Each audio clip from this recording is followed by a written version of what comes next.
In this video I'm going to show you how to delete temp files in Windows 10 using Run. So first you need to go to your search area over here and you search for Run. And here you need to insert temp and you select OK. So over here you will find a lot of temporary files that you can delete. So Ctrl A and you hit the delete key. Continue. So now all the files that I'm not using are gone, so we can close this screen. And we go to Run again. And now we're going to the percentage sign, temp, percentage, OK. And over here you will also see a lot of temporary files that you can delete. So Ctrl A and delete. Continue.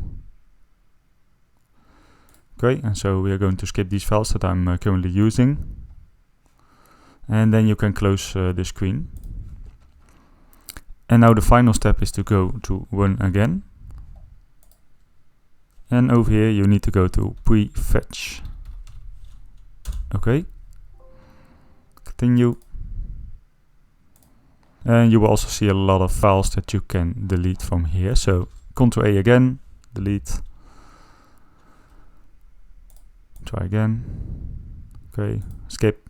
And now all the files are gone. So this is how to delete temp files in Windows 10 using Run.